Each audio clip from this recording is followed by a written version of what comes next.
"Bu, anak itu sudah menangis semalaman, istriku kurang tidur, bisakah kau membantunya?" tanya suami pada ibunya. "Aku sehat walafiat dan tak ada yang mengasihaniku saat melahirkanmu dulu. Apa dia mau aku menjadi pembantunya? Lagi pula ibu macam apa dia? Sedikit-sedikit mengeluh, dasar wanita manja," teriak mertua. Keesokan harinya, suami berangkat kerja dan mengatakan sang ibu akan membantunya di mengurus sang anak, membuat sang istri muak. Tapi saat suami telah pergi, ibu mertua mengatakan dia akan pergi bersama teman-temannya dan rumah harus bersih sebelum ia datang. Meski kewalahan, ia tetap melakukannya sekuat tenaga seorang diri. Saat itu tiba-tiba pintu rumah berbunyi. Ia sangat kaget, ternyata itu sang ibu. Bahkan ibu membawa banyak makanan kesukaan sang anak, membuatnya terharu dengan kedatangan ibunya. Ia pun menceritakan kesulitannya mengurus semua ini sendirian. Ternyata suami menyuruh ibunya mertuanya datang untuk menemani anak dan cucunya, sehingga ia bisa beristirahat setelah sepanjang hari mengurus semuanya sendiri. Tapi istri khawatir ibunya kelelahan karena ia baru saja sembuh. Saat sedang mencuci pakaian, tanpa rasa malu ibu mertua datang menyuruh ibu menantunya menjemur selimut. Namun saat itu ibu tiba-tiba merasa sesak dan akhirnya terjatuh, membuat seisi rumah panik. "Astaga, sudah kusuruh kau jangan banyak mengambil pekerjaan. Sudah tua tak tahu diri," kata mertua. "Sudah hentikan, kau membiarkannya melakukan semua sendiri," sahut menantu. "Dokter mengatakan sang ibu mengalami serangan jantung lagi dan tak boleh bekerja terlalu berat. Apa kalian setuju? Nenek dari ibu lebih sayang cucu daripada nenek dari ayah. Like, subscribe jika setuju." Komentar untuk kelakuan mertua ini.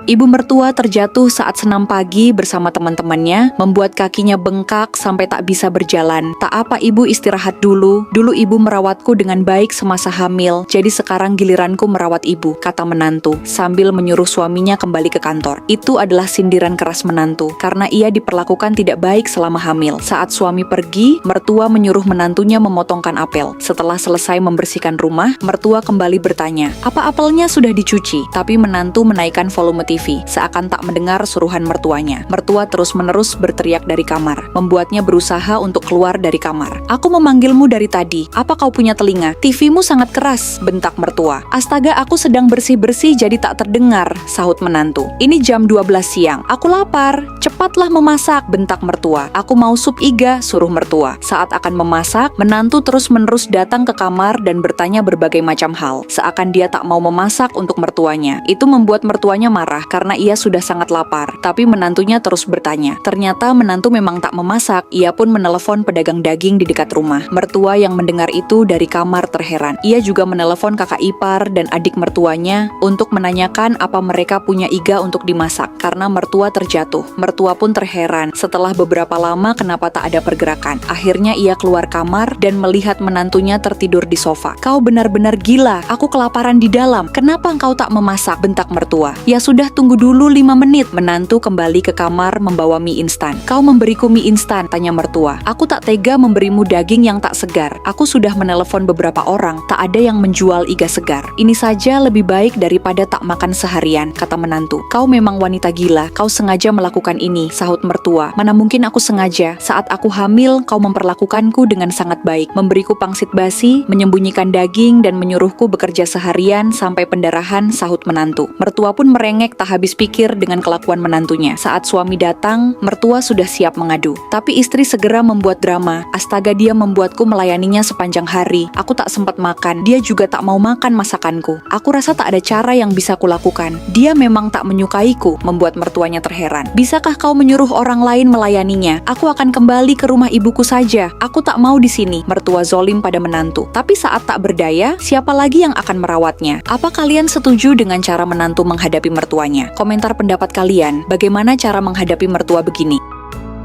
Mertua ini menanyakan, apakah bajunya masih berada di mesin pengering sejak 2 hari lalu. Menantu justru mengatakan, "Jika sudah tahu, tolong keluarkan sendiri," sahut menantu, membuat mertuanya kesal. "Anakmu bilang lapar, apa aku harus memberinya makan?" tanya mertua. "Kau sudah tahu dia lapar, kau juga neneknya, buatkan saja dia makanan. Kenapa harus menungguku lagi?" sahut menantu. Saat memasak, mertua bertanya lagi, "Berapa banyak minyak yang harus dipakai?" Menantu menjawab, "Kau bilang sudah berpengalaman, kenapa tanya aku aku lagi, membuat mertuanya jengkel. Kenapa pakaian ini ada di sofa? Apa aku harus mencucinya? Tanya mertua. Biarkan saja, nanti anakmu yang akan mencucinya, sahut menantu. Saat suami pulang, sang ibu memanggilnya. Wanita itu seharian tak pernah menjawabku dengan baik, kata ibu. Berapa pertanyaan yang kau ajukan hari ini? Tanya sang anak. Jika memang kau peduli, kau tak perlu bertanya lagi. Jadi istriku tak perlu bicara denganmu. Kau bilang tak suka istriku, tapi sepanjang hari kau banyak bertanya padanya, sahut sang anak. Aku hanya bertanya dengan santai, tapi dia selalu menjawabku dengan tidak baik, jawab sang ibu. Kau tak bertanya padanya, kau sedang mengingatkan istriku melakukan sesuatu yang tak ingin kau lakukan. Itu artinya kau memintanya melakukan sesuatu untukmu. Tolong hentikan, kami bukan anak kecil yang harus disuruh-suruh lagi, sahut sang anak. Kau mengolok-olok istriku sepanjang hari. Jika kau tak mau mengerjakannya, tak usah bertanya seakan istriku tak mengerti sesuatu yang harus dia lakukan. Apa kalian setuju dengan cara mereka menghadapi ibu? Like, subscribe jika setuju. Komentar kalau kalian lebih suka mengerjakan sesuatu tanpa disuruh-suruh.